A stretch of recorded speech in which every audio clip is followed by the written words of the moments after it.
Ready to rock and roll. Roll call. All right, Chair, Gary Delvo. Yes. Vice Chair, Matt Schuler. Here. Alderperson Barbara Dorff. Here. Joe Blumreich. Here. Debbie Dean. Here. Kathy Hinkfist. Here. Melanie Hartman. Here. What is so neat? Look at what is Full room here. I know. In August. Right. Fantastic, thank you. Motion to approve the agenda, please. Second. Jim and Matt, all those favor, saying aye. Aye. So carried. Approval of minutes from our July 9th meeting. Motion, please. Motion to approve. Debbie Second. And Bart, Alder Dart. All those in favor, saying aye. Aye. Minutes are approved. Regular business, number 1. Consideration of possible action and communication from July 16, 2018 of the Common Council by Alderperson Brian Johnson to consider forgiveness of Broadway loan made to Cup of Joy. I see you're recommending that we refer to staff. Correct. This communication is received, just to make sure that each party will be available. We're going to take some communication, but refer this to come back in the September meeting. And just a quick question on this, Chair. Who made the loan?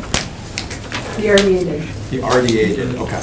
Yep. Because it was referred to as a Broadway loan, and I didn't know Right. what Yeah, that that's meant. The funding that was used was like that old Broadway fund that was, we used for acquisition and relocation when we did the redevelopment. Okay. Loan. Long.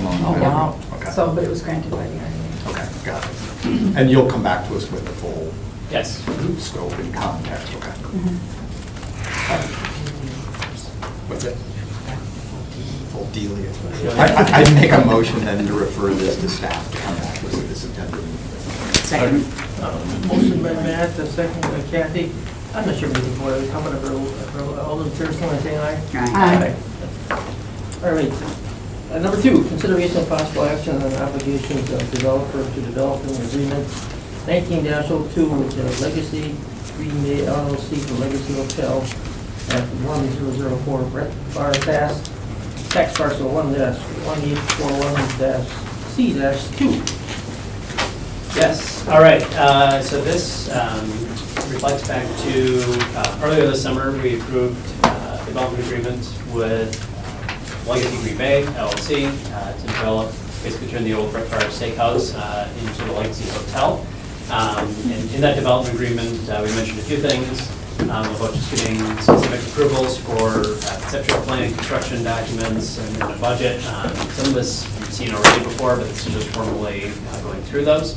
One of the things that we wanted to see in the concept plan, since the building, first building is going to be set back on the site, really to open up that visual corridor in order to, kind of comply with the Legends District plan. We were talking about buildings at the corners. They're doing so in a way that actually works. You could fit potentially a future building up at the corner. This is not obligating them to do any type of development. But we really just wanted to make sure that, look, there's room enough as you continue to develop this area that you could put another building up on that corner. And then right now we do have the Legends Walk over there with a number of art pieces, primarily on private property. But the Legends District also referenced, public art, gateways, and things like that. And so we just wanted the client to identify some potential pieces. And in that, because there's ownership that involves the parcel next door with the factory glove companies, some of those are identified there as well. And so we just wanted to get those on a concept plan, just to provide some ideas in terms of where those could potentially be in the future. Second, it's just, I know it took up a bunch of pages and probably a lot of memory in your files with the construction documents.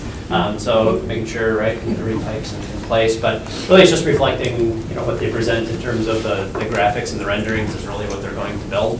This is what was submitted to us as the city for approval. And then the budget, which is also reflected, came through, I think, the first time when we looked at this development agreement. So I'll be happy to answer any questions. Otherwise, staff is recommending approval of these documents. Well, we had to look at this once before.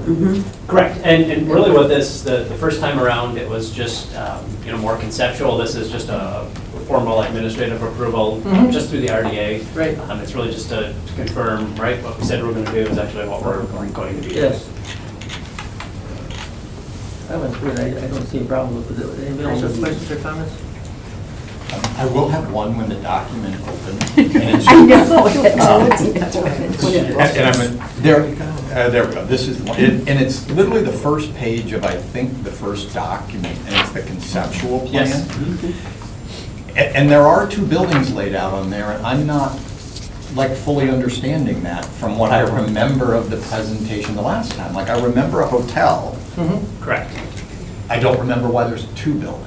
So the hotel is there, that is what is approved in terms of the development agreement. We say the developer is going to be building this hotel. In the obligations of developer, we want to say, look, because you're building it further back and the Legends plan calls for buildings up at the corner, we just want to make sure that, look, in the future, could you potentially subdivide, move things around and build a building at that corner? And so they basically took another structure that's a little smaller in size, but you could fit a substantial building at that corner. We just wanted to be able to see that. It's the whole piece you just explained. Correct. Yeah. Now I'm feeling it. No, So, fine. really good. One little question I had at the rooftop, is that a restaurant as well? Is it more like the Kohler building? Because it said lounge, bar, but it also talks about kitchen material. I was just curious. Yeah, potentially, I mean, they want to, the way it's designed, I mean, they're gonna have views of the stadium and the whole area.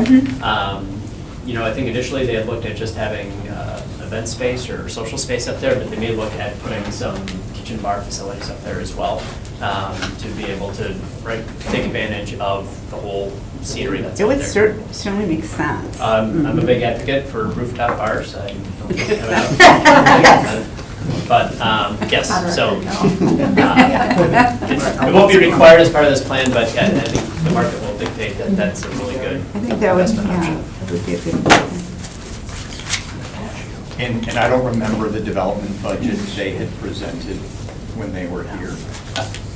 This was the one that was in the formula. It's just under about $22 million of hard costs and about $33 million all in. Yep. And that's consistent with what we saw a few months ago. Yes.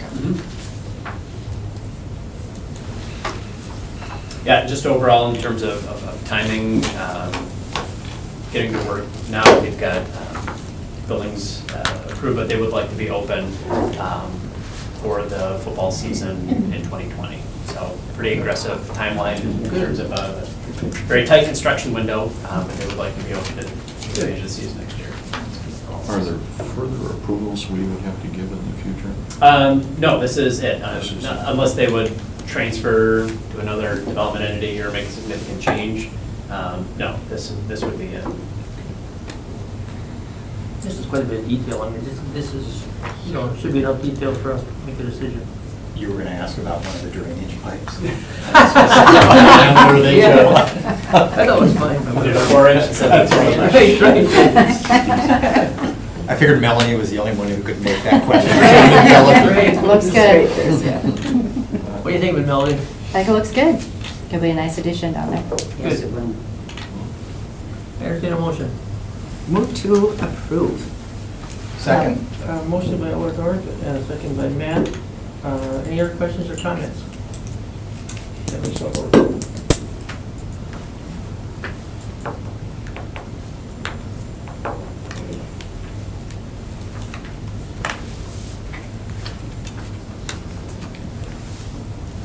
Passed unanimously.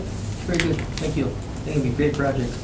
Number 3, consideration of possible action to issue request for qualifications for an operator or operators for the shipyard at 100 West Mason Street, tax parcel 2-78.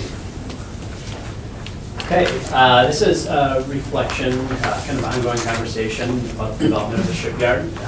As you know, over the summer, we approved conceptual plans. We've had some really great public meetings, got some really good feedback. We went to the farmer's market. I think we got over 300 contacts in terms of, you know, how do we take these concepts and really refine the details. But we also are talking about, all right, managing this facility, operations, maintenance, and ongoing things. And This is a result of our discussion last month in terms of the direction that you'd like us to take. And really what we put together is in this request for qualifications, is we would like to seek an operator or operators who could come and partner with the city and the Redevelopment Authority to run the shipyard. And based on some of our conversations that we had, kind of 4 components that are part of this. One is the facility management, which is kind of like the basics, right? Making sure the grass is cut, things are clean, garbage is emptied, and just making sure that it operates smoothly like a facility should. Kind of tied with that, but separate enough, is dealing with parking. We're going to be creating a number of parking spaces with this, so there's a little bit heavier equipment involved when it comes to maintaining parking lots, and also potentially working on managing or leasing the spaces for events. The third, program management, making sure that this facility succeeds by programming it and making sure there's a variety of events. And then the fourth is management of the container park. Right. Really working and really feel the importance of cultivating entrepreneurship in our community, working with the right small businesses to get in, especially food, beverage, retail, which we've targeted for this piece. And put together a management plan for you. And what we did is we kind of identified those 4 things and putting out this request for qualifications. There may be an entity that can do all 4. There may be an entity that can do 1. But really we want to, and that's why we did the qualifications instead of proposal, kind of get to us the broadest net possible to figure out what the right assembly of operators may be. And so with that, upon your approval, we would release this, put it out there for just over a month, with the goal of then, bringing back, having some discussions and making a recommendation at our October meeting. I think one of the things that's important now as we move from concept really into construction documents is that we'd like to have engagement with somebody sometime this fall, because I think once you start talking about the details, that potential operator is going to want to be involved in, all right, what am I doing or what am I operating? I think it just makes for a better product and relationship overall if you can kind of get in a little bit, before the facility is fully finished, and just help negotiate some of those details. So with that, I think one of the things we also talked about, who does this kind of stuff? One, we'll continue to have discussions here internally in terms of what the city is capable of. I think as we start to go through the budget and talking with our department, Parks and Recreation, in terms of what are we capable of and then what may we be able to do or service. But also, sending it out to entities who are already in, the arts and entertainment space. Sure. Also potentially sending this out to, property management firms, those that just really do, leasing and property management. And again, maybe we'll have somebody come out of the woodwork, but it's not like there's somebody who does all this right now, so we're going to be a little bit creative in how we market it and push it out. But we're hopeful we'll get the right assembly or group of operators potentially can manage this facility. I'm all in favor of sending out an RFP, but by the same token, I think we should also do our own. In other words, what would it cost?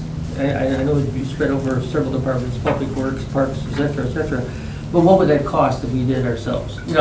So it's an easy comparison. Right, and I think that's part of this process, is we really wanted to set out questions, or what are we asking ourselves? Right. In terms of, okay, what would it cost us to do some of these things? Exactly. In terms of, we have kind of a per unit cost for some of these things in parks and facilities throughout.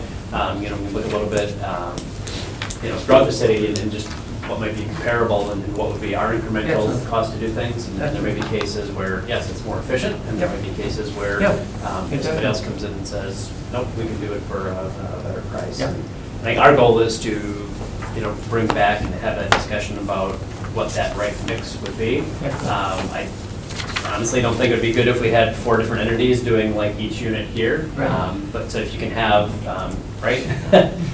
one or maybe 2 that can work together to manage this efficiently. And again, whether that entity, one of those entities is the city or the RDA. Right. yeah, I think that's worth exploring, and You bet. we'll definitely look at that. We're not excluding ourselves from Good. moving forward with it. How does this compare to any of our current parks or development, like the city deck, Main Streets? Because this sounds like we're gonna put this park together and we want an organization to come in and run it for the city of Green Bay. Is that, am I understanding that from a? Correct. So, like the city deck is totally run by us.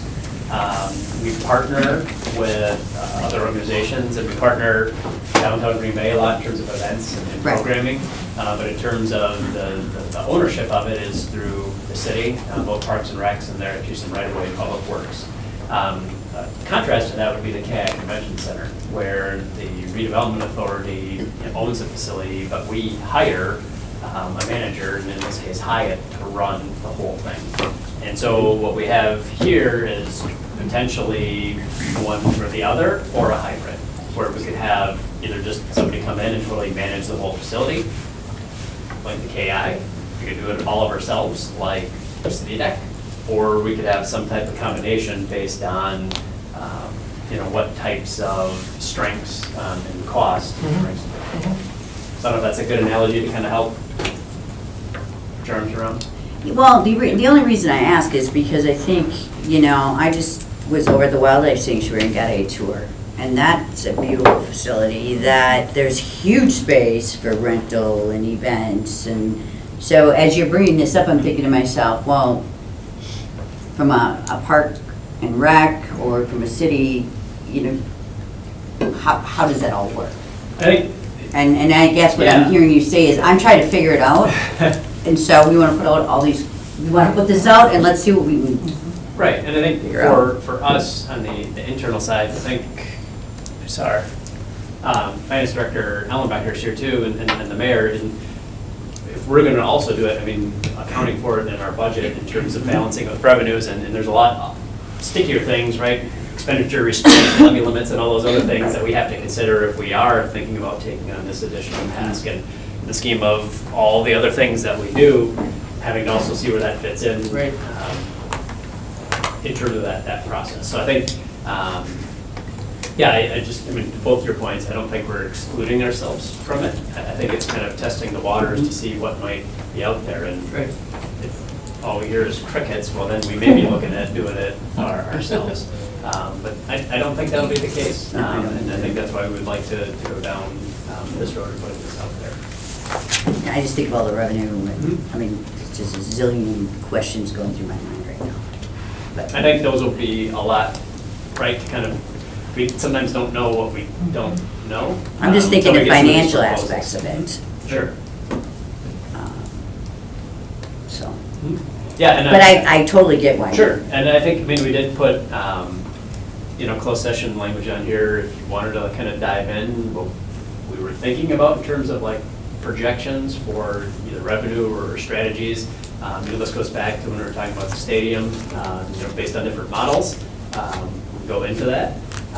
But I think, those are some of the things to be discussed based on, what's going to be offered from these proposals. And I'm sure we'll get the information back from these RFPs, we'll be getting into that. But right now, all we're seeing, all this action item is to issue a request for qualification. Correct. Yeah, and it's all, who manages the that whole, this is almost like Sure, it's a combination of the Packers themselves and Delaware North. There's a lot of other food and beverage services over there. Any other questions or comments? Any other motion? I'll make a motion to approve the issuance of the RFQ. Motion by Melanie. I'll second. And second by Debbie. I'm sorry. Okay, motion and a second. Any other questions or comments? If not, we shall vote.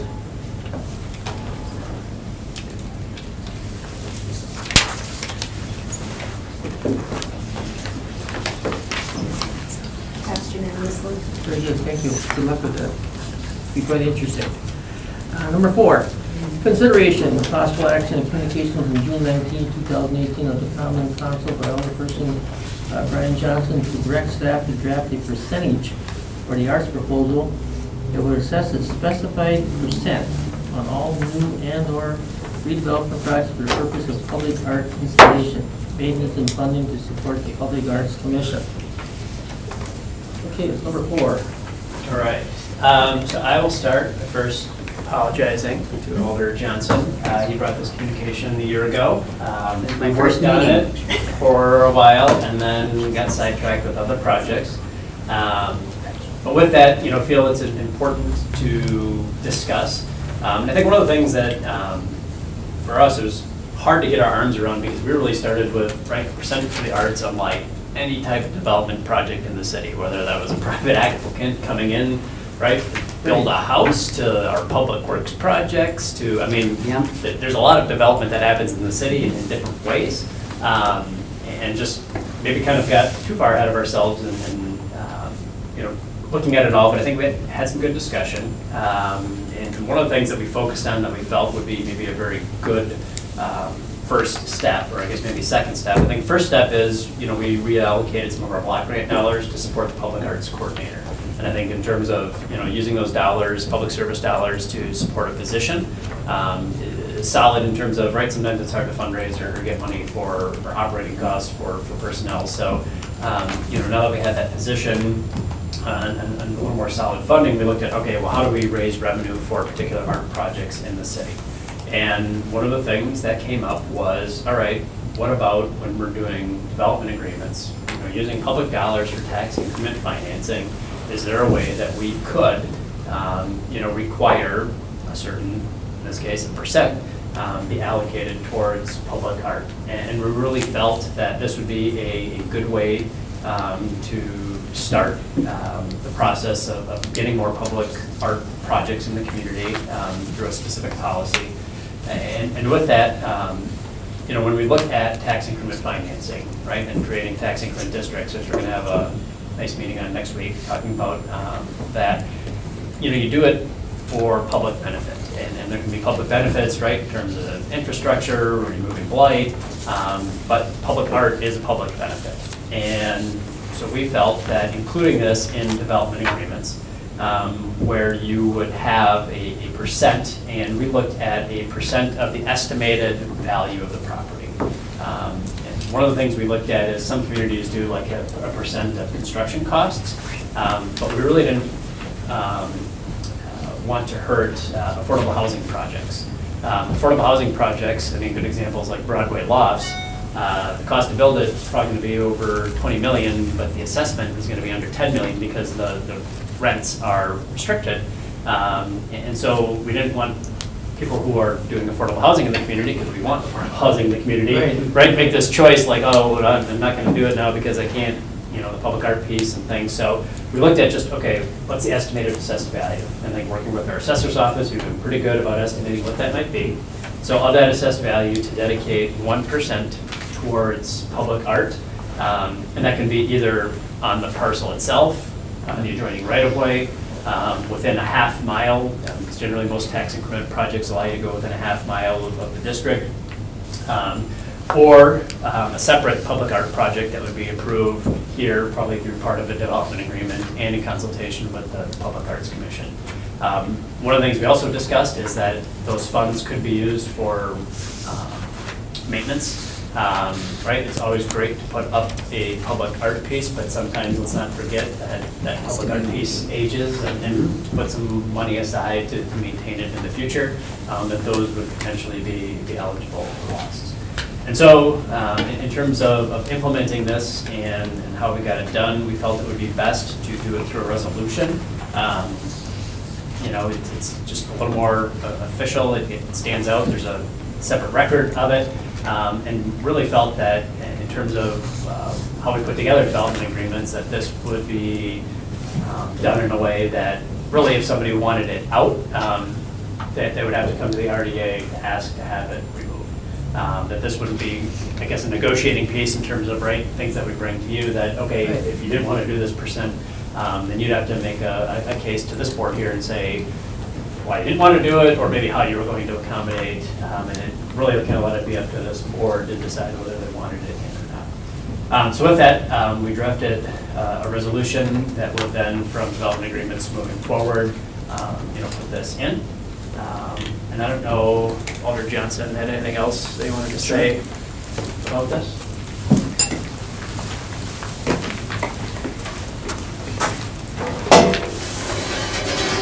That thing's got some, It's not going anywhere. It's not going anywhere. feel strong after that. Yeah, so thank you, Kevin, to you and the staff for providing the proposal. I think I'd maybe start by saying that the way that it's drafted, I do support. There's just maybe one question that I would add in there, or maybe a request. There's option 2, public art within 1/2 mile of the property.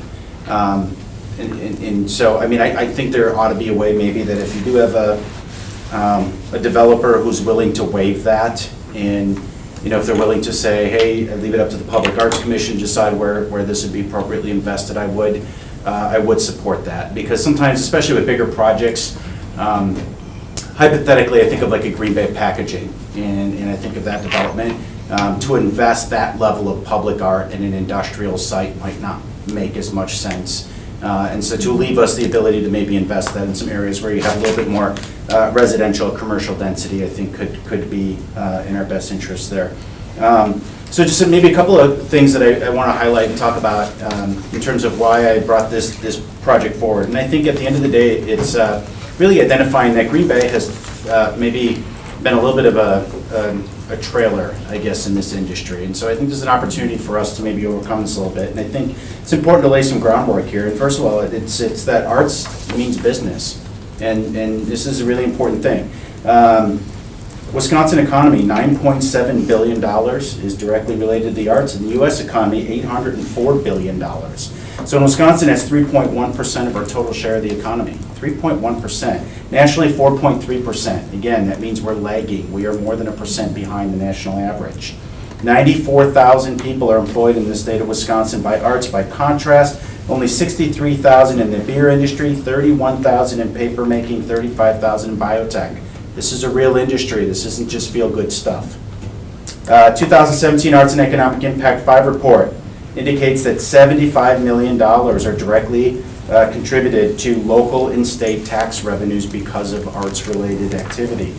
It's good for merchants, attendees at events. Spend on average $19.06 per person per event.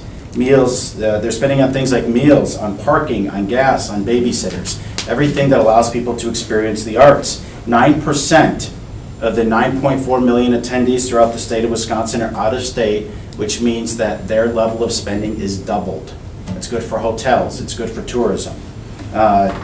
How many of you have ever seen public art shared, right? People who travel, they go to other cities, they take pictures in front of murals and arts, and that is selling that community's brand. I swear I've been on the Nashville mural tour half a dozen times, and I've never been to Nashville. I can tell you every mural that is in that city, and we've been talking about it in our staff meetings with On Broadway, and I've said to the staff, how do we get people to want to come to Green Bay and tell our story without actually having to pay to do that? You do that through public art. It sparks creativity and innovation, social impact. We need to start having quality of life discussions about our community. Communities that have high degrees of art have higher civic engagement. They have more social cohesion. They have the welfare of their children are at a higher level. There's lower crime and poverty. Find me a community that doesn't want lower crime, lower poverty. And more importantly, we get to educate on the different cultures that exist in our community. There's been a lot of discussion lately that I've been having with people about the changing demographics in our community and how the Green Bay Public School District right now is a majority minority school district, and we need to do a more effective job in our community with telling that story and why that is a benefit to our community, and public art can be one form with which to do that. There's improved academic performance. Students enriched in the arts have higher GPAs, they have higher standardized test scores, and they have lower dropout rates. Those are all good things. Beautification leads to economic development, leads to improved tax base, a sense of place where people want to live. And make no mistake, we are competing for talent. We want people to choose to live in the city of Green Bay.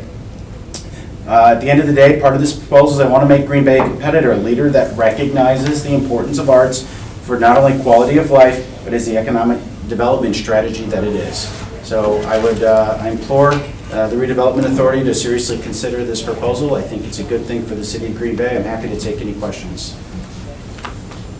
Yes, Brian, I Jim? noticed that you contacted some other municipalities, Mhm. and they're doing something similar.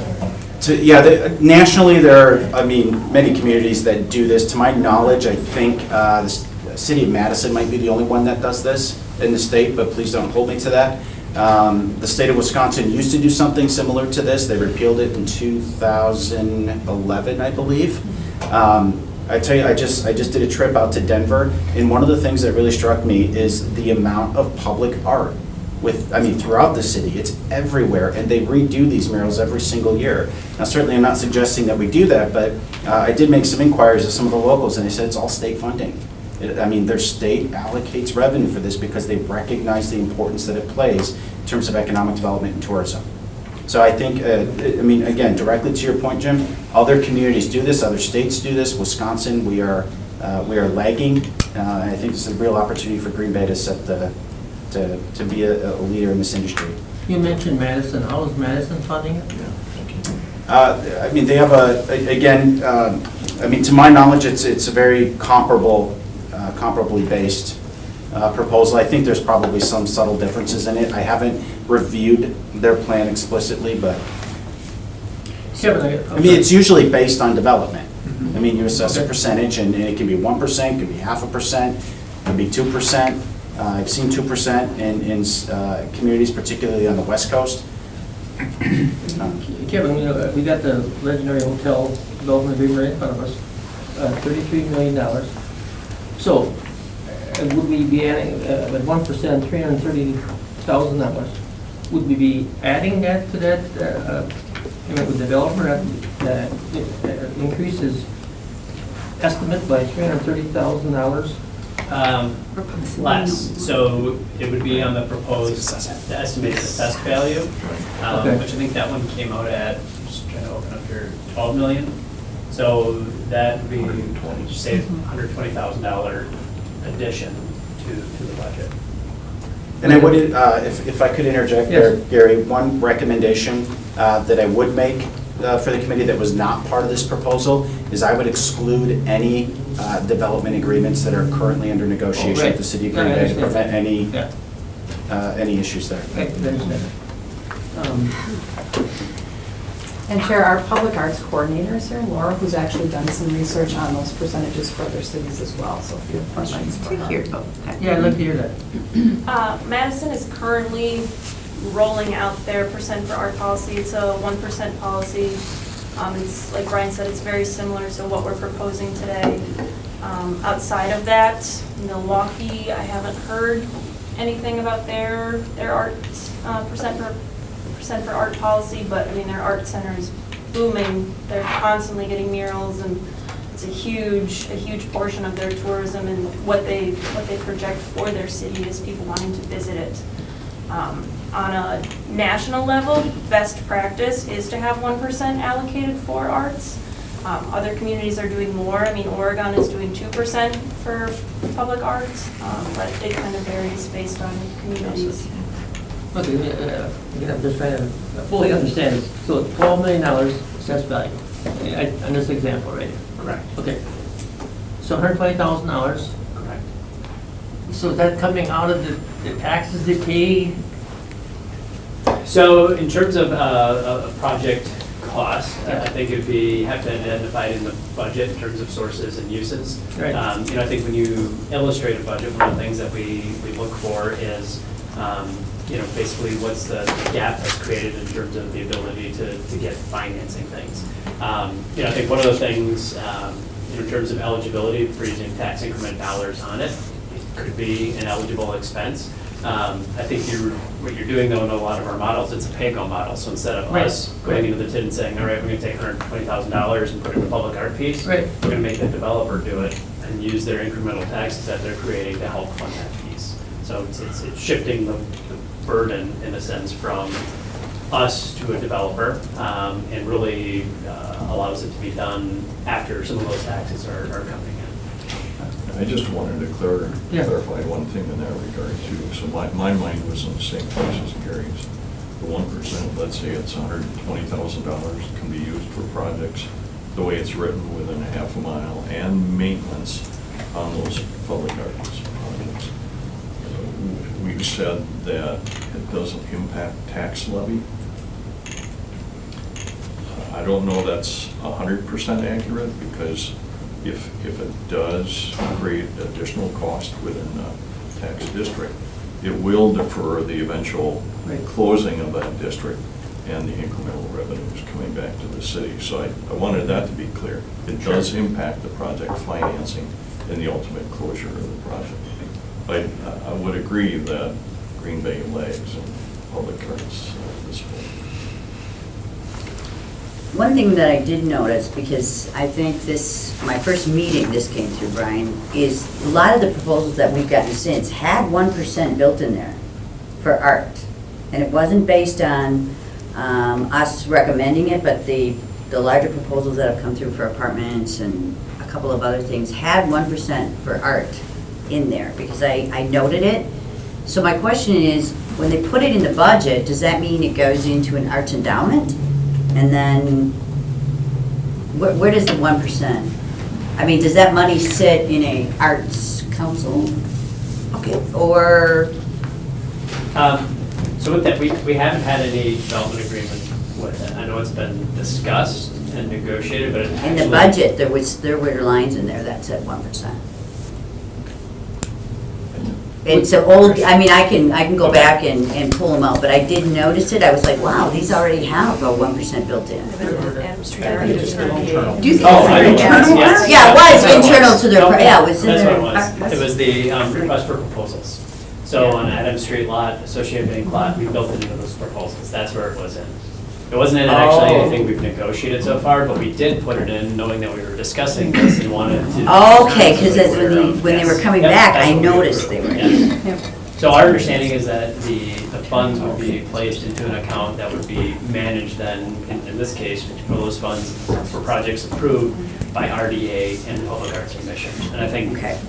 that sub 3 in there hopefully might get to your point about, right, so if a half mile still puts us in an area where it's like, public work, art is not going to be used or it's beneficial to the community, and between the RDA and the PAC, you can say, yep, we're using these funds for this particular project.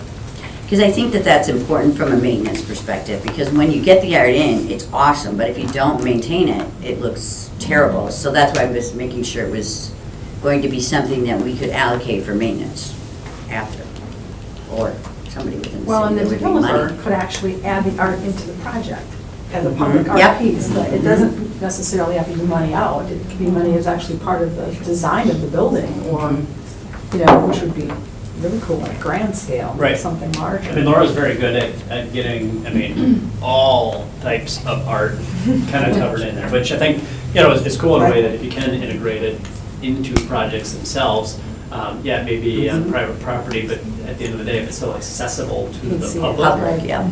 there's still a benefit. Yeah, I get that. So one more question. So if I'm a developer and I'm operating on a shoestring and I request TIF development monies and I protest the 1%, you had mentioned that earlier, what's the provision there for granting some relief? Because the way it's written almost seems like it's got to be at least 1% on any one project. I think it would be ultimately up to the RDA to decide. I think what staff would do is look at, okay, what's on the shoestring here, and our goal is to get the public arts, and then if they're using funds in a way that, we look at public benefit, right? Public benefit's one of those other things, but if they're addressing, a super dirty site and all their budget's going into environmental remediation or eliminating a blight piece, I think we would weigh those and making that recommendation, or maybe like reducing that, or, looking for some other alternatives. But I think we wanted to go into it with the default being like doing it. But then, right, like every negotiation, that's just one piece that we kind of felt like taking away from staff negotiating, that's one that the RDA should decide. I did see it as a negotiating tactic, Okay. so long as there's the ability to. So there, I- so there literally would be a checkpoint on every project. Yeah, I mean, it would be included in, just like, we kind of have our Right. standard language, which we, started our negotiations from. In terms of that point, that would be one, if they wanted to change or relieve, it wouldn't be done through staff, it would actually be done then through the redevelopment. I think it's important that, I'm definitely not looking for a proposal that would potentially create a hardship on any developer in terms of wanting to do business in the city of Green Bay. And I think that's the importance of the exit strategy. But at the same time, I'm not looking for us to be a doormat and roll over because nobody wants to invest in public art. I think the reality is when you invest in it economically, these property owners, the value of their properties will appreciate when they're surrounded by public art. I mean, that's evidenced by every major community rehabilitation you've ever seen across America. It almost inevitably starts with public art. I mean, that's how gentrification starts. And I don't think gentrification is what we're shooting for here. And there are ways to prevent that, but it almost always starts with the arts, and then the developers come, and then the value of everything around it increases. Art has very, very tangible value, even though it may seem a little bit kind of intangible right now. But there's plenty of research that demonstrates its impact, and I think a lot of developers out there would likely see the value of that and understand that it does positively impact their properties. It'll help attract the tenants, whether they're residential or commercial. Their properties will appreciate. It'll help attract additional development around them. That's been proven time again. But at no point would I say that I want it to be something that inhibits any type of commercial development within the city. Yes, please. Coming from the Military Avenue, like, we could potentially have very large projects, and I feel like we almost need to incentivize those projects and not be charging them. I love the concept of the arts, but I don't know that that's the right way to go about it. If you do this plan, I think the half-mile radius is going to be a nightmare to manage. I would say it just goes into an arts fund and we use it as needed. But I think the 1% is pretty high. Just a point of clarification, that this 1% would only be assessed on projects that are receiving an incentive. Correct, and that's something that we discussed in terms of, right, so a large project comes in, new assessed value of $10 million, and they're not taking tax increment financing. There's some communities that charge every project those. Felt one, that was a little larger conversation, and two, didn't want to put those kind of barriers in place. I think once you start talking about public assistance, there's other, right? I mean, there's strings that go with public assistance, and I think in terms of providing public benefit, we're just kind of adding in one other thing, and that's the arts in terms of those public benefits. So, our hope is, again, not to derail any project, but if there is opportunity for public assistance going into a project, that some of those funds could be dedicated towards public art. And I think it's a redeemable discussion point to enter in quality of life. We do that in every development project that comes before us. We don't like this siding, we would like to see a sidewalk put in here. How about more green space, more trees, more parking? Can we please stop saying more parking? But like, we have that discussion. I think it's just, this is new, right? We've never really had this talk around art before. But we have it around many other amenities that encompass virtually every development that comes before us. Conceptually, I'm fully in favor of the whole concept. I just don't know if 1% the right percentage, or it should be 0.5% or whatever. I just don't know. But conceptually, absolutely, I think it's a great concept. Mary, have a thought? Yeah, I'm very much in support of the program for all the reasons that were laid out by staff and by Alder Johnson. I think we have seen tremendous momentum accrue over the last few years related to public art, but we do need to sort of push things to the next level from the government side of things, and I think this is a great way to do that. In terms of how we can massage it a little bit, I'm open to suggestions in terms of whether or not 1% is the right number, or if you sort of tier things based on project size or project assessment, if that would make some sense. But I think this is absolutely the right way to go, and fully supportive of what Alder Johnson has proposed and what staff has offered. Matt? Yeah, just a couple questions. I am, and my apologies to the Green Bay Public Arts Council, because I just don't know enough about it. Governance standpoint, right? Here's this pot of money. And who controls it? What happens with it? Oversight, auditing? Help me understand that. Half mile. I think that would be a nightmare to try to manage. Half mile? I If mean, you I have a think the way, half-mile I mean, radius, looking at how you manage the money, first of all, I mean, staff, we work very closely with developers and the agreements. So there'd be the establishment of where they are going. Is it part of your project? Is that what it's going to be? Is it going to be adjacent to the project? I mean, you map a that area map is not that large area. You could lay that out. I mean, I feel like that's going to be, that's going to be more of a, kind of a staff directed, led, kind of one-on-one with the director working on that. Public Arts Commission is a commission that's set up. I mean, they report to the council, so you're Okay. maybe not fully aware of them. I'm not, yeah. They've got the chair and they meet monthly, so they are established, they have some funding that's in place for that. So they certainly are a body that can give input with regards to the arts themselves and Okay. designs and those types of things. There are 7, all appointed by the mayor, correct? Yes, yes. And, or, One sorry, older. 6 and 1 older. Okay. And I think they, again, trying to diversify and become from different branches of the arts. And they've, I mean, you've seen their work. I mean, if you've seen what's the name of the sailboat? It's just called the sailboat. Embark. Corner, RDA property in the corner there. Yep. That was done really through the Public Arts Commission, right? Issuing a request for proposals, going through, scoring, ranking them, and then fundraising to get the funds to do that. So their vehicle was established to do these types of things. Here's a way to provide some additional revenue, to be able to do more projects and kind of amp up what they're doing. But in terms of, the finances and the numbers, I mean, the money's housed here in the city, and we have accounting. I didn't I didn't know that it was accountable to the city council. Correct. Yes. Okay, that helped. Yes.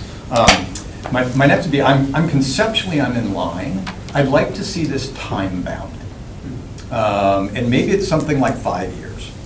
And that at 5 years, we come back and look at this and say, is this working or not? Because the idea that it's not time-bounded, I'm not comfortable with at all. It just, right now, this is a flow of funds into something. And I just don't know if it's working or not. Because to some extent, I'd say, I bet there's 20 different things that would love to say, hey, we'd like to attach a % onto new development things to fund bike lanes, to fund more parks, more police. I don't know what those are, so we've selected the arts for a reason. And I just think this should be time-bound and not into perpetuity. To piggyback on your comment, I was thinking, might it have been nice to go out to a group of developers that we've done business with, TIF projects that would qualify for some kind of incentive like this, looking back on our relationship with them and how might this have impacted it. But I don't know that you get a straight answer. And involving the staff and the type of projects that we might have done just seems a little fruitless to me, looking back. So to some extent, I like looking ahead from an implementation standpoint. Let's go ahead and do it if it's 0.5%, 1%, whatever.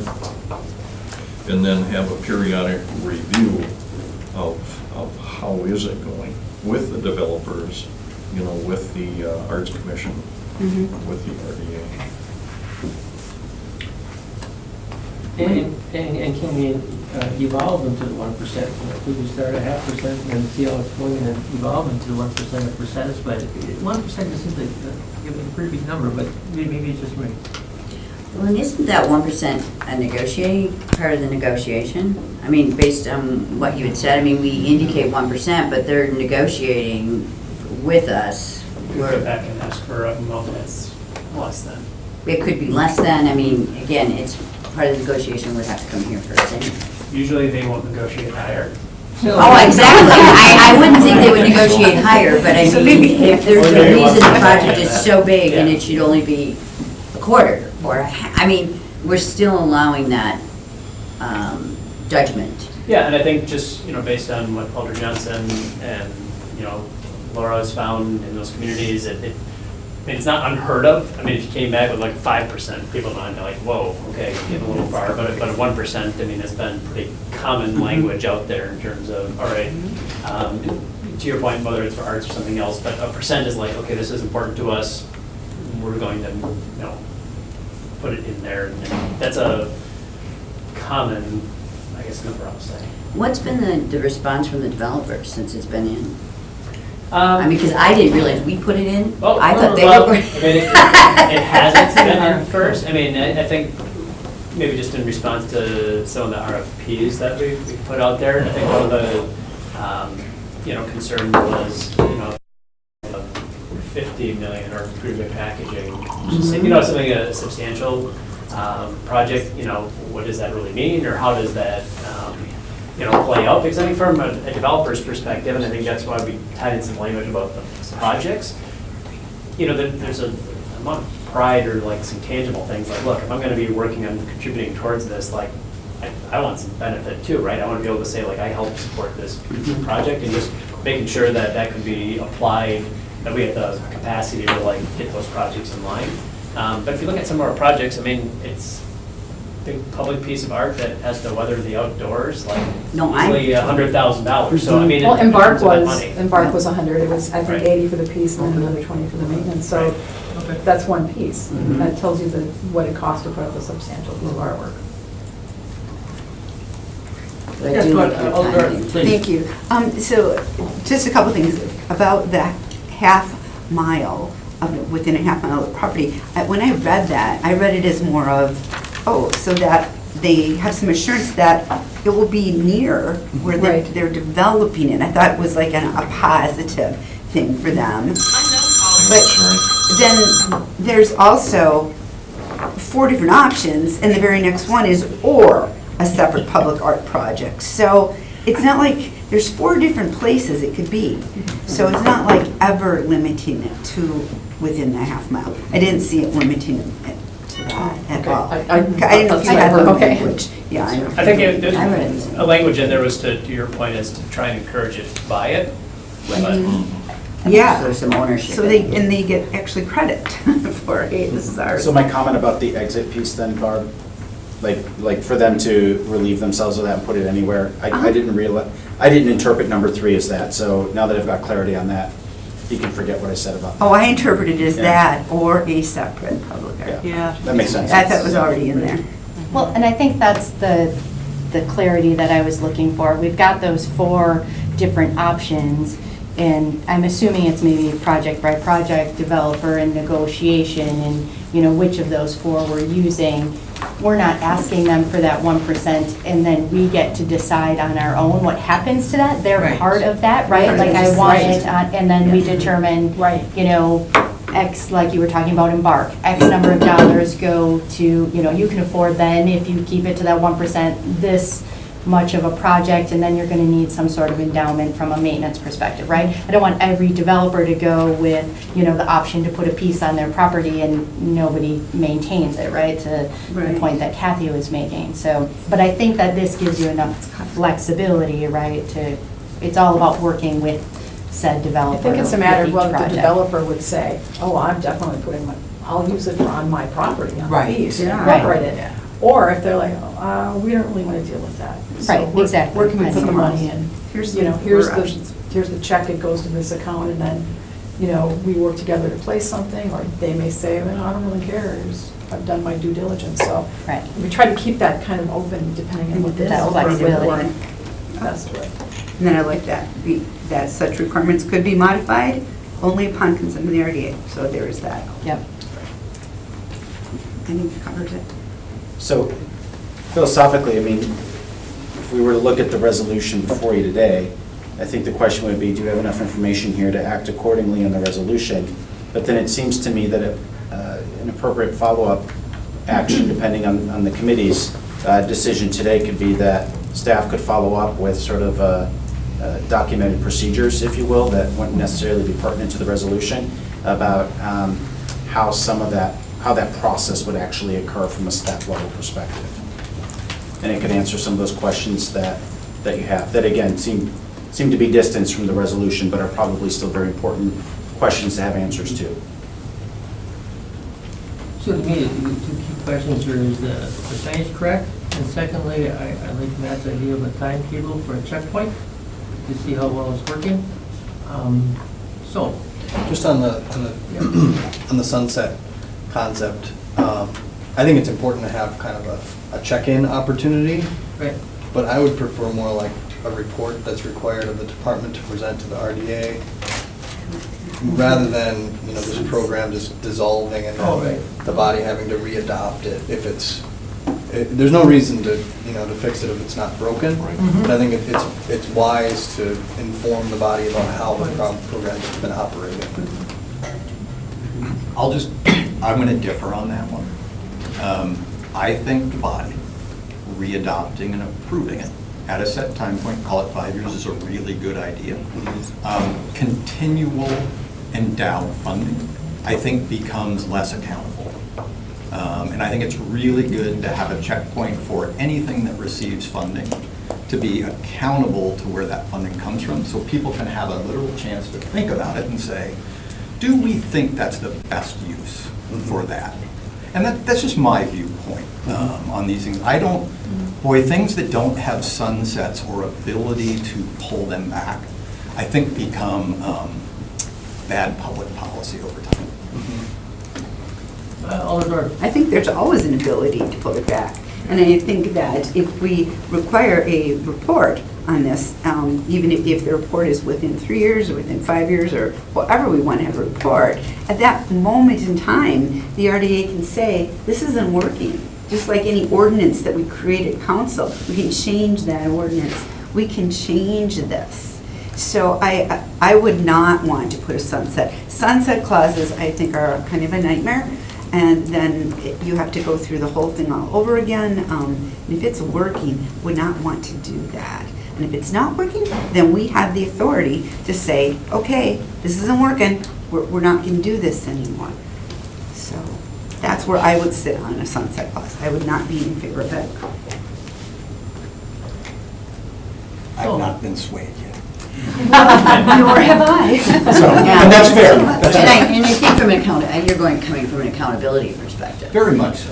Yeah, because my feeling is if it's working, of course the body would reapprove it again, right? It's a 1% additional cost, right, that's being borne by a project. If it's working really well for the city, why wouldn't this group just be happily to do that if it's working?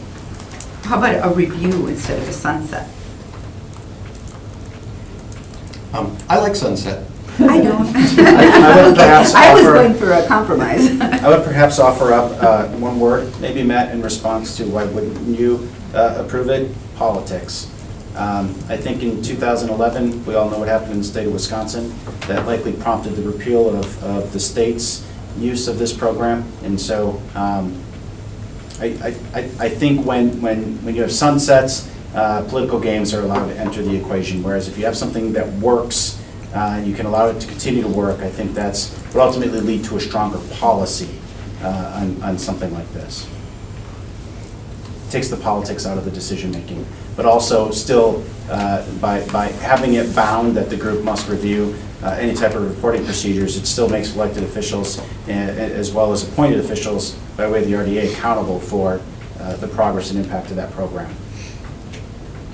And I think I tend to weigh in on no sunsets because I think we have some natural built-in defense vis-a-vis the developers. We'll know as we implement the program how it's going. And we'll be asking those questions at every one of our TIF review meetings on a development agreement. So I think we'll have a pretty good sense of that rather than waiting for 5 years, letting it sunset, and then reapproving it. That's my sense. Yes, please. Not to complicate things more, but perhaps, so the city council that I was on, we had very similar project, only went to parks. So they could either contribute to the parks fund, or they could contribute land towards a park. So it kind of gave them the option, and it could be similarly done here, but perhaps it's more quality of life and it's not strictly public art. I would kill to have a public piece of property on Military Avenue to use, and I don't have anything to work with right now. If they were willing to give that 1% of something towards a public amenity or a public asset, maybe that's another way to build in, and could be more palatable for a developer, because now it's on their space. I appreciate the alternative on that, Leah. I would not personally be supportive of that because I feel like that deviates from the intent of the program. I'm not aware, at least, of other scenarios where we offer that alternative, meaning that if we require trees to be installed or landscaping to be installed, we don't give them the alternative to do something else. And again, it's another form of beautification, much like we already require oftentimes in our development agreements, but this one is specifically targeted at pieces of public art. And I think to go away from that, use that funding for another purpose would not honor the intent of the program. In which case, then I don't know that I would support it. You were the one that talked about quality of life projects and things in the community. So why is it strictly public art? Because that's the piece I feel that there's a gap right now. Much of the other things are already met. In my Things like- district, there's also a gap of public spaces. I think So- that's something that the Parks Department needs to handle through the general levy or bonding process. And I'm not referring to a park. I'm not adding a park. I'm adding a place that could perhaps hold a farmer's market or a fair, something more green space in the massive parking lots that And again, I we deal appreciate- with on some of the outskirts, not downtown. You don't see the same thing. So Right. I feel like there's a very different pieces of the city could look at it differently. And again, I do appreciate that. I feel there are other mechanisms within the city government that can handle those types of requests, but that would not be in alignment with the intent of the program as I've proposed it. And if this is I don't want this to be a sticking point, because public art is typically seen as murals and sculptures. That's kind of what people think of when they think of public art. But speaking about a plaza, if you had an artistically paved plaza with mosaics or something that acts as a public space but still has that art integrated into it, it would still qualify. And that's parts where having staff work with those developers to figure out, like, okay, you guys want a public meeting area, but like, how can we incorporate art into that meeting area? So still getting that public access point, but making it more beautiful in the process. And it actually does say in here, art is designed public spaces. It actually does say that. And it mentions, not only murals, but it also mentions fountains and, so there's different ways to make that placemaking work that you're looking for and integrate this concept.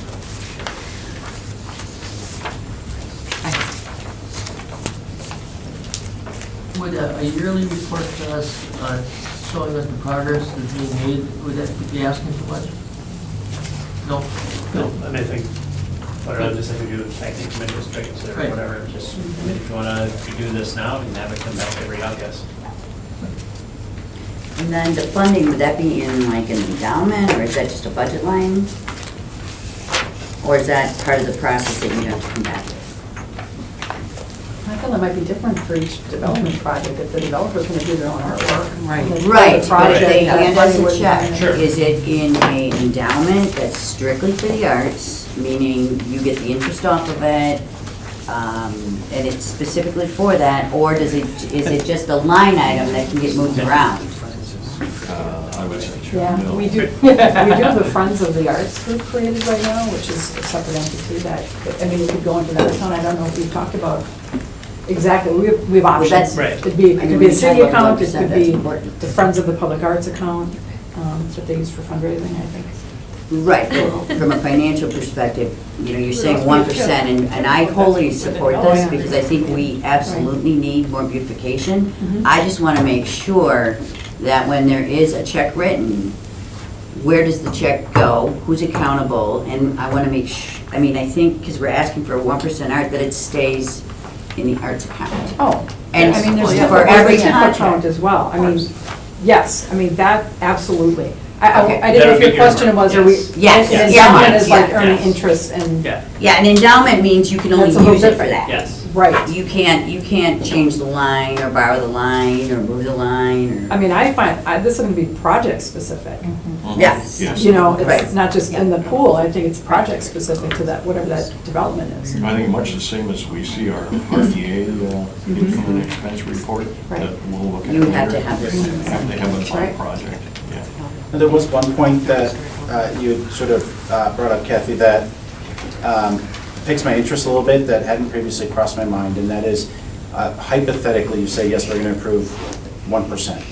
And if we allocated a percentage of that 1% towards an endowment that was committed to maintenance, because that is something that is at this point unaccounted for. Right, that's why I brought up the endowment. Is the money going to be placed in an endowment so that you'd have money available?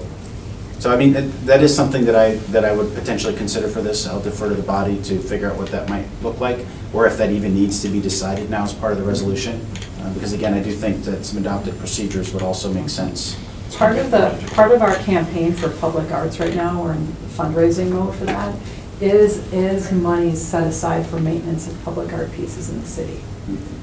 So that, you know, if it's on the development side, it's owned by the developer, they would maintain it, would be my understanding. But if it's a piece of public art, I mean, that's something certainly that we could look at maintaining like we do our other public art pieces right now. Melody, your thoughts?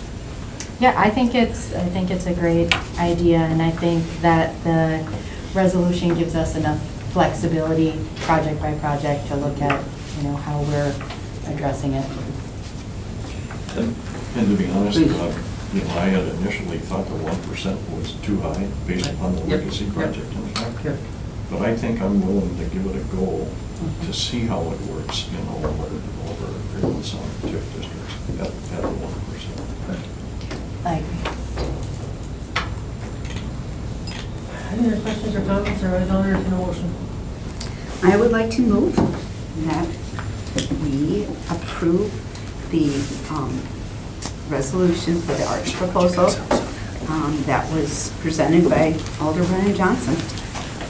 Did you want to add a requirement for an annual report in Oh, there? certainly. Okay. I just forgot that. Okay.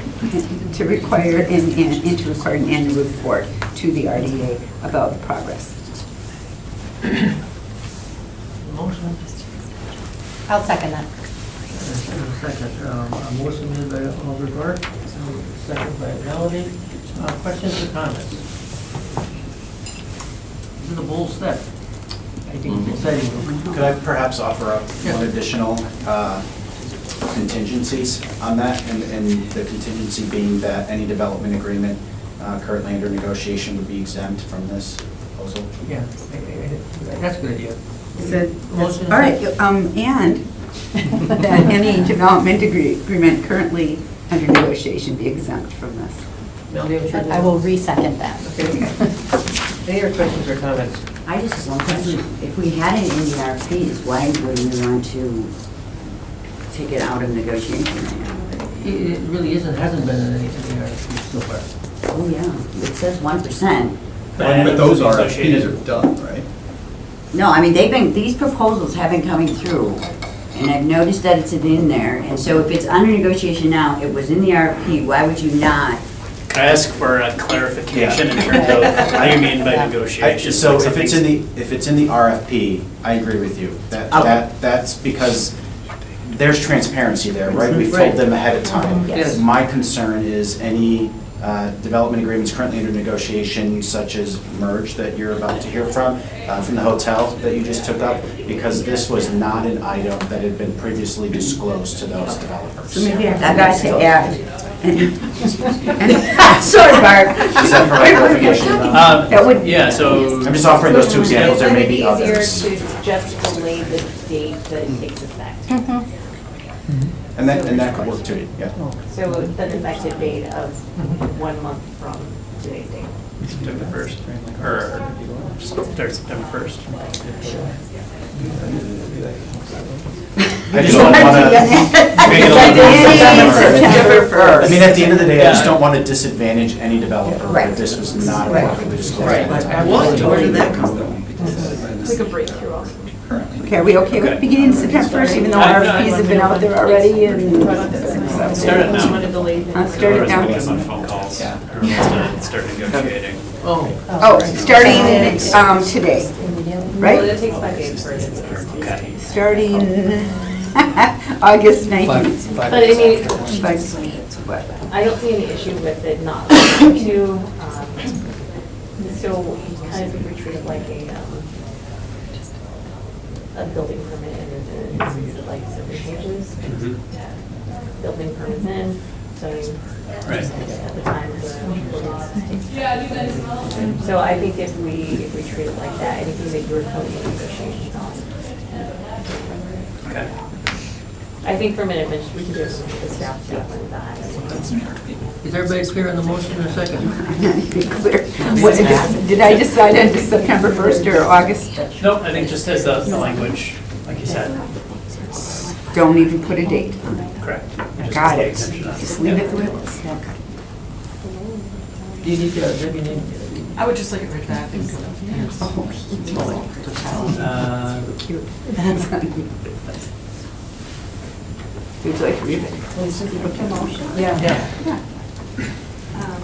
Motion by Alder Dorf, seconded by Melanie Parma, to adopt resolution 19-03 regarding percent of art with the requirement of an annual report to the REA. That's right. Clear? Yeah. Any other questions or comments? If not, we shall vote.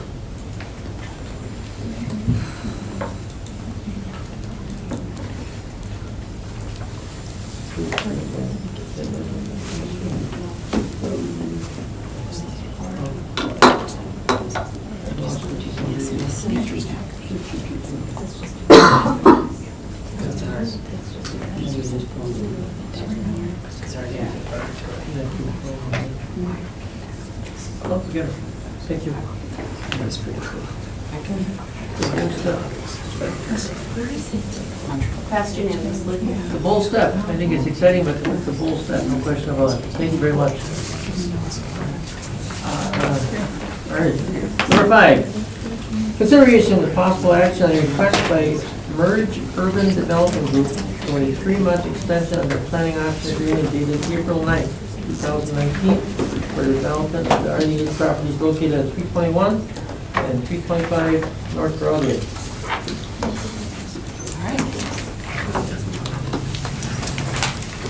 So, Wendy?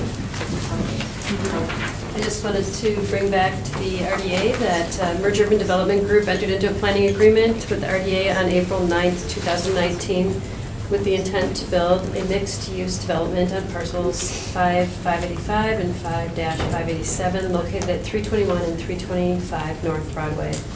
They've been in contact frequently with the planning and economic development staff as they've been continuing to put their finishing touches on their proposal. But they also need additional time to do so and are asking for a 3-month extension. They are here today to give the RDA and are willing to give a project update to show that what work has been completed since their April 19th proposal. They have Brent Dahlstrom from Merge Urban Development here, and Joy Hammond and Steve Miller from Slingshot, their architect. Did I get that right? Dan Brendel. What? The other Oh, sorry, I got one. that Dan right. Yeah, Brendel. sorry. Motion open. No worries. And she doesn't press And Matt, motion and second to open up the meeting. All those in favor, signify by saying aye. Aye. Meeting is open. Please, give us an update. Yeah, mostly here for a question and answer, but we've been working through just a few issues, parking being one of them, knowing that the parcel itself doesn't really have the parking on site in order to serve the property. So we're starting to discuss a lot that maybe the RDA owns, and we've talked about lots of others own, and that's one of the big steps. And without all of those pieces put together, we're unable to put together the financial analysis to start to think about a development agreement or a TIF request. So we've been working on it daily, but that we do need more time, and we hope that you would grant us a 90-day extension. So we feel like that is enough time for that. We can come back with, at that point, to have the request that we need to move forward. Questions? Not really a question, but I mean, I know for you guys, especially because of the investment and opportunity zone, that time is of the essence for you to get a shovel on the ground. So I know that you'll move forward as quickly as you can.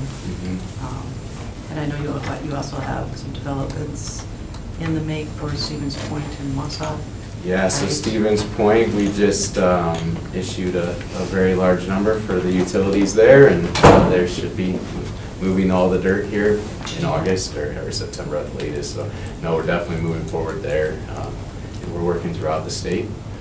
But Green Bay is important to us, and it's one of the largest towns in Wisconsin, and for us to be focused in Wisconsin, we definitely want to find multiple projects here that work for us. And this is something you guys support? Oh, yes, yeah, they've been great, working with them, really excited.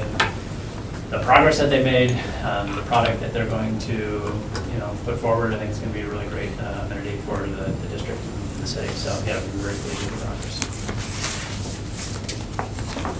Any other questions or, if not, how about motion to get back to regular business? So, second. All the rest and Jim, all those in favor, say by saying aye. Aye. Okay, we're back to regular business. Thank you. Thank you. I'd like to make a motion that we provide the extension of the planning agreement for 3 months to March it on. Second.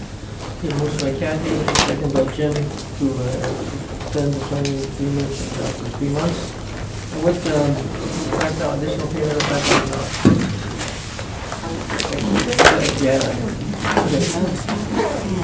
any questions or comments? No votes.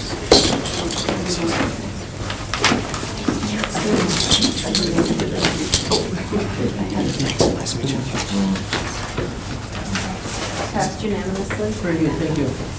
Number 6, consideration of possible action on award of contract CD 19-01, Part A, sidewalks and pavement repair to low qualified bidder, Markel Construction, in the amount of $141,991. And Part B, alley resurfacing to the low qualified bidder, Northeast Asphalt, in the amount of $274,000 and $435.80. Bottom line, low bidders, right? Were they the only bids or they were the low bid? They were the only bid, okay. Part A and the low bid. And the low bid. I answered the question you asked. And That's this, right. this funding is DPW's block grant and Parks block grant funding. So it's a combination, they're doing sidewalks in parks and in neighborhoods and then alleys as well. So that's why the contract amount is so high. They're using their 150 of 2019 funding for parks and DPW, their annual allocation. And you have those funds. And we do have those funds, and some extra, or some carryover for 2018. Yeah, 200. And obviously, we've done a lot of work with these folks before, and our new contract. Good contract. It's kind of late. It's August 13th. Move to approve. Second. Motion by Jim and second by Matt. Any other questions or comments?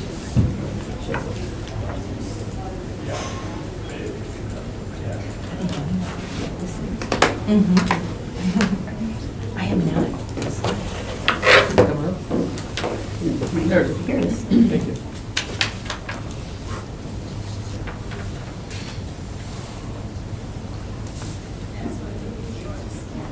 Passed unanimously. Very good, thank you.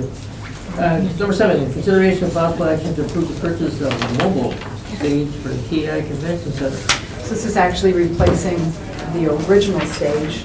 We added a new one in 2015. So the old one, original, is starting to get bad, so we need to replace that one. They all intermatch, which is why we're using the same company. We're purchasing as a one source because they all tie together. So this would come out of the KI maintenance fund. There's a little under 1.8 million in that fund right now. 1.1? It's $1,792,200.25 is the balance in the KI maintenance funds. Now, the skywalk windows will need to come out of that.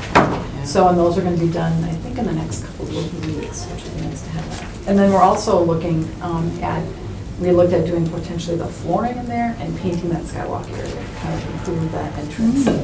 Yeah, I would agree. Yeah.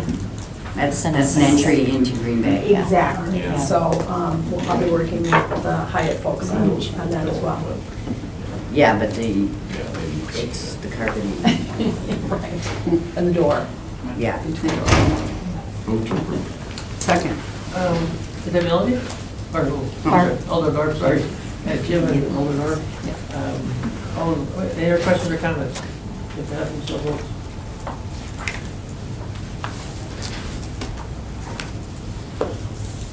Okay. All right. Passed unanimously. Very good. Informational. I had a couple questions on the check register. They're answered. Anybody else have any questions or comments on the finance report? Not, record report. All right, two things, just procedural, other things we're talking about, just process, and so I'll talk with Chairman afterwards. Just making sure, right, staff usually prepares the agenda, just to make sure the chair has a chance to review the agenda before it goes out. Right. And we're kind of got a tight time frame we put things together, Yes. but just making sure, right, that the chair or vice chair, if the chair not available, make sure we're covering things that we need to at the meetings moving forward. So I'll just do one step. We're going to start implementing in September. Adam Street, a lot. Reissued the request or reached back out to the original firms that submitted proposals. We reviewed those internally with our projects team up here on this floor, and then also our city mayor's development team. And at this point, we are recommending not moving forward with the proposal, just based on some of the things we saw in terms of size, scope, really also further conversations. I think we talked about just logistics and timing. We're going to have, our most popular parking lot downtown go out of commission for 18 to 24 months. I know 120 spaces doesn't seem like a lot, but in terms of, okay, now you need the construction around there. There's a lot of things that we need to get our arms around first before doing that. And also, in addition, I think just neither proposals, we felt that there's still a little reliance on movement of the Bay Lake building. And I think as we've discussed, we're not quite there yet. So we're going to put that in the back burner, focus on the associated lot. We've got a lot of other properties and projects going on, and maybe come back to that in a few months. But that is why you will not see that. We didn't see it on the agenda today, and probably won't for at least another 6 months. Just informational thing. We own property all over the city, the little park over on Broadway and Hubbard. We used to hold harmless to allow a piano to be put in there. So if you happen to stop by and see the little corner, there's a little piece of the park. If you want to sit down and tickle the ivories, you're welcome to do that now. But Is it covered with something? it's an outdoor piano. So I don't have, Chelsea, got the details on the piano? It's, all I know is it is meant to be outdoors. It's not quite, they're painting, I think, tomorrow or Thursday, so it's not quite out there yet, but they're working on it.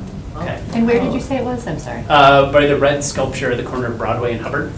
There's a little tiny corner that just fits on the property.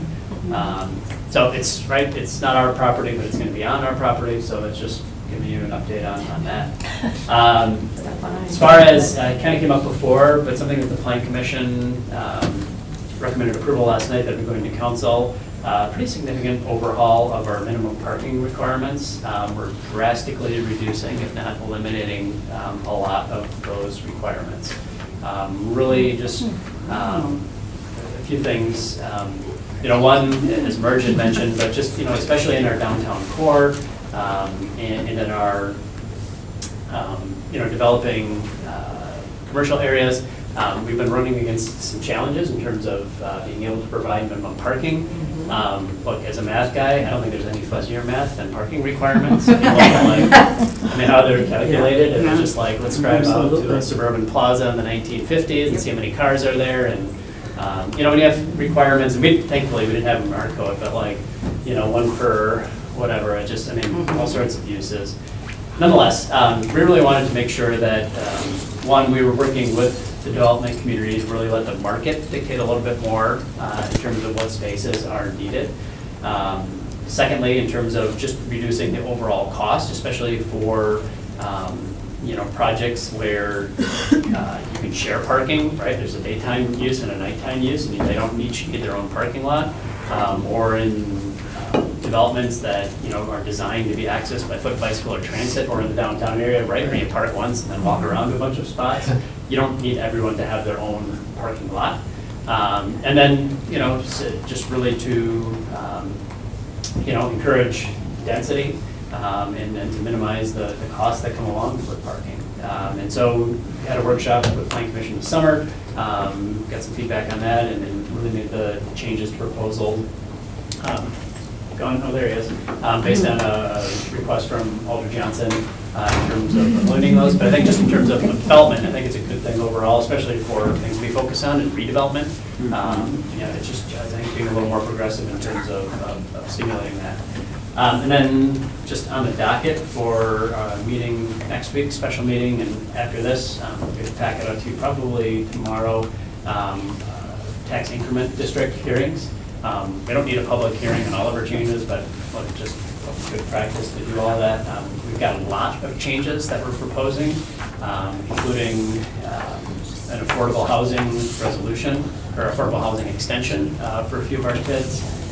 Coupled then with shutting down a number of them early, past their termination date, making an amendment and an extension for TID 14, which is the rail yard area, looking at an allocation, or some allocations to wind down University Heights, which is TID 9, the University Business Park, and then the creation of 2 new tax increment districts, one for the shipyard and one for the Legends District.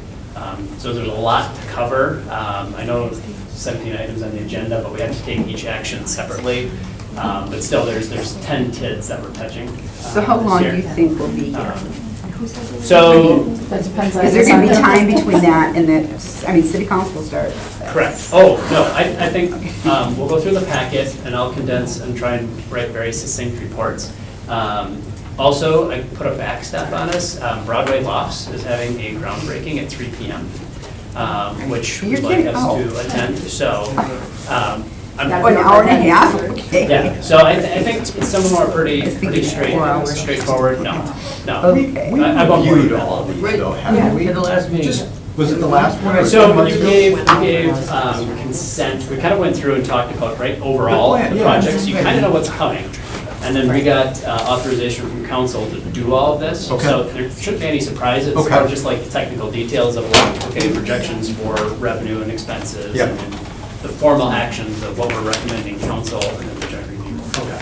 And But the it's public- very similar to the finance reporting we saw on this. on the Yeah, month. so what we Not- did then, Okay. to reports, that kind of said what we're recommending, yes. Okay, were you there next week? Did you make it? Good. Two questions on across street from the Associate Bank parking lot, the Bank Mutual. Yes. Parking. I see they're moving the animals and the sculptures and whatever. Bottom line is, the county owns that one, right? No. The county owns, I think the county's getting the statues. I think they're going to the. Heritage Hill. Heritage Hill. Heritage Hill was getting- Yeah, that's The Voyager ones, I think. So who owns that property? Associated Bank owns it. Associated Bank. Associated Bank owns it. They Oh. have an agreement with the county to use some, for the county to use some parking spaces. So they still, Associate Bank? Associated owns it, Okay. yes. All right. Just noticed some activity there. Yes. Any questions for the mayor or Kevin or anybody? Beth, comments? He spoke to our retired men's club this morning. He says he's having a ball. He's enjoying his job. That's great. That's true. Just as I said, our next meeting is September 10th, which would be normal, but we're actually meeting next. A special meeting, yes, so a week from today, Tuesday, the 20th. Otherwise, a motion to adjourn. Move to adjourn. Second. All in favor, say amen.